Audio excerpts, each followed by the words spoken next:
You ever sit on a video for like a week because you're just not sure if it's good enough?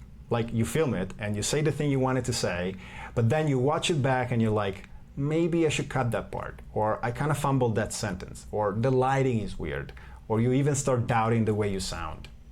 I've done that. You know, you rewatch the whole clip and you get all kinds of doubts.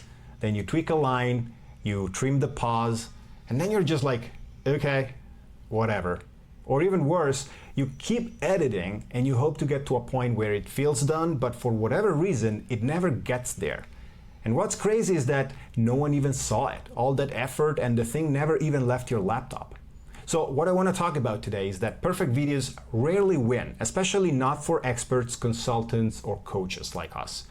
So if you've been on YouTube these past few months, you might have noticed that there are a lot of successful videos being presented to you that are quite the opposite of perfect.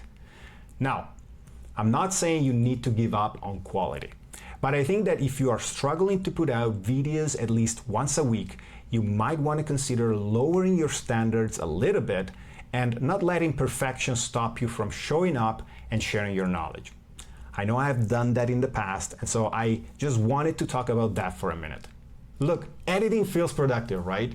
But to me, it almost became a weird kind of procrastination. I would get fixated about refining the message or removing every little or cutting every pause, zooming in here, zooming out there. And at some point, I would look at the timeline and think, what am I even doing? Like, who is this for? And that workflow starts to wear on you really quickly. Like, you lose momentum. You start second guessing everything.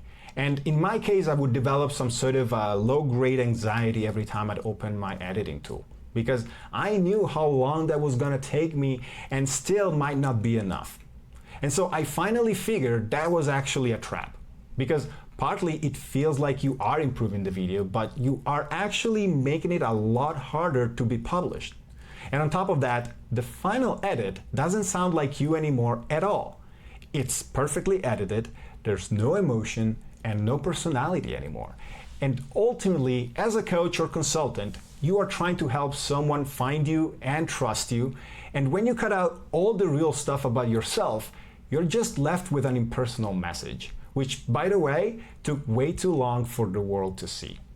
You might remember old school YouTube, back when everything looked like it was filmed on a toaster. Lots of people in their bedrooms recording themselves with terrible lighting, no mic, just talking. Maybe it was a rant or tutorials with zero cuts, or someone showing you how to fix a sink while their dog was barking in the background.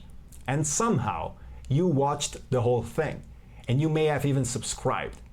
I missed that. Honestly, I kinda loved it. There was something really human about it. It wasn't trying too hard, it was just someone sharing what they knew. And then, somewhere along the way, it turned into this full-blown industry. Everyone got a DSLR, then came the B-roll, then the jump cuts, then the "hey guys, welcome to the channel" kind of energy, you know what I'm talking about. We learned about thumbnails and click-through rates and retention graphs, and suddenly it was TV all over again, but hyper-optimized. Okay, I mean, a lot of those videos are actually really good. But lately, I think people are kind of tired. You know, you start to notice the same thing everywhere. The pacing, the punch-ins, the perfectly timed music, everything starts to feel a little manufactured. Like, even when it's authentic, it's still a little bit too clean. And so I think we are circling back somehow. There is a shift happening where people are craving something different, something maybe a bit more real. What people want now is maybe more of a face they can trust and a voice that doesn't sound like it's reading off of a script. Something that maybe feels more like an actual conversation and less like an ad. And so if you're a coach or a consultant or someone running a business, I think that's your perfect edge, because you're not trying to go viral. You're actually trying to be remembered by the right person. So personally, what I've been doing lately is pretty simple. And honestly, it's the only reason I've been able to upload regularly. It's basically just trying to talk about one core message in a single video. Just me talking through my idea without obsessing over how it flows. I just hit record, say the thing, and upload it. I try to keep it to like 6, maybe 8 minutes tops. I talk straight to the camera. I try not to overthink the intro, and I just start with whatever the point is that I want to make.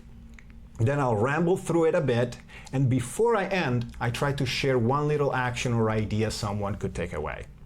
And I think this really saved my sanity, because the minute I start thinking about jump cuts or adding subtitles or finding B-roll, I know I am spiraling.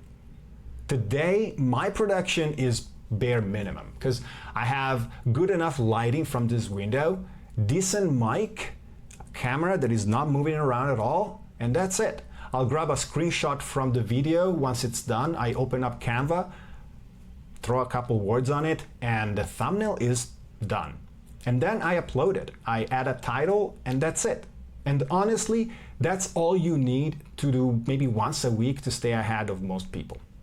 All right, I'm gonna stop rambling in a second, but maybe just try it. Film one 5-minute video this week. Just pick something you've been meaning to share. Record it and upload it. Yeah, messy bits and all. And if you don't want to keep it public forever, that's fine. You can take it down later if you really want to. But just try it once, because I really think the hardest part is just starting. And once you do, once you see that nothing breaks, nothing explodes, and that even just a couple of people watch it and like it without all the polish, it gets much easier. And you start to realize this is actually doable. Anyway, that's it. That's the whole video. Hope it gave you a little momentum, or at least some relief. All right? I'm gonna stop talking now. Talk soon. Bye.